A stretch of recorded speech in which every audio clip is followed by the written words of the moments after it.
রংপুরের শহীদ আবু সাইদের বাড়িতে রয়েছেন আমাদের প্রতিনিধি মাহমুদুল হাসান। আমরা সরাসরি যুক্ত হচ্ছি তার সাথে।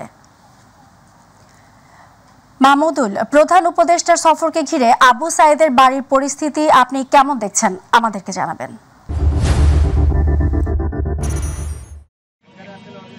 জি ফৌজিয়া, আপনাকে জানিয়ে রাখি যে আপনি জানেন যে কোটা সংস্কার বিরোধী আন্দোলনে নিহত যে রংপুর বেগম রোকেয়া বিশ্ববিদ্যালয়ের মেধাবী শিক্ষার্থী আবু সাইদের বাড়ি একেবারে গ্রামের বাড়িতে রয়েছে, রংপুরের পীরগঞ্জ উপজেলার বাবনপুর গ্রামে।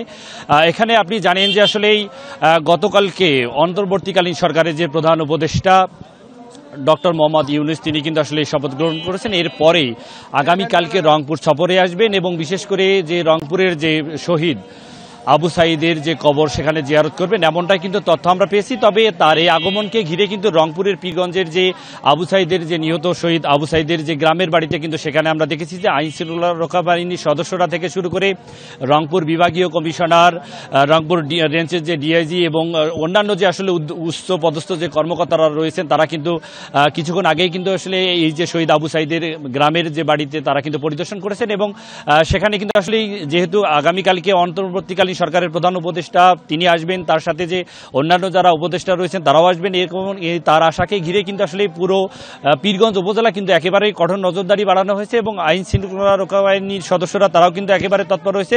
আমার সাথে এই মুহূর্তে যুক্ত হবেন যে আবু সাইদের বড় ভাই রয়েছেন আবু হোসেন, আমরা একটু কথা বলবো তার সাথে যে সেখানে কিন্তু আমরা আসলে এই যে আগামীকালকে অন্তর্বর্তীকালীন সরকারের প্রধান উপদেষ্টা তিনি আসবেন, আবু সাইদের নিহতের যে আসলে এই ব্যাপারে কোনো ধরনের আপনাদের দাবি দেওয়া আছে কিনা এবং তার হত্যাকারী যার আসলে তার যে সুবিচার এটি আসলে হত্যাকারীদের বিচার হবে কিনা, কি ধরনের দাবি দেওয়া আছে সরকারের কাছে?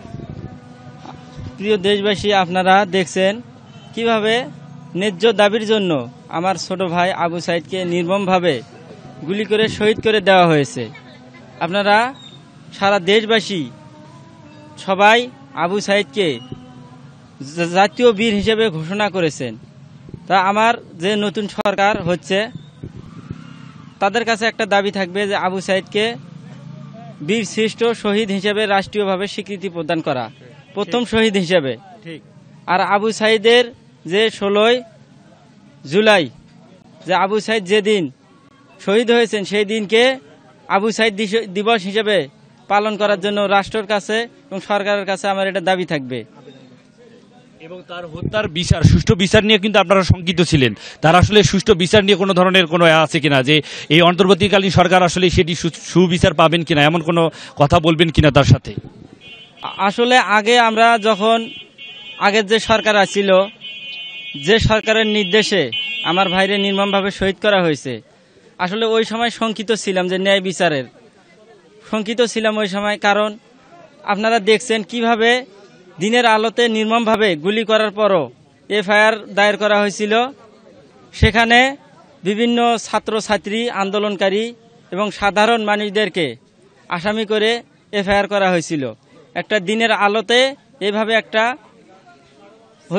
ছাত্রকে নির্মমভাবে শহীদ করা জিনিসটাকে মানে অন্যভাবে পরিচালিত করার চেষ্টা করা হয়েছে। যেহেতু সরকার পরিবর্তন হয়েছে, আমি আশা করি এখন এটা সঠিক তদন্তের মাধ্যমে তদন্ত করার মতো তেমন কিছু বিষয় না। যেহেতু দিনের আলোতে এটা মানে শত শত লাখ লাখ মানুষের সামনে এটা সবাই দেখেছে যে আসলে কিভাবে ঘটনাটা ঘটেছে।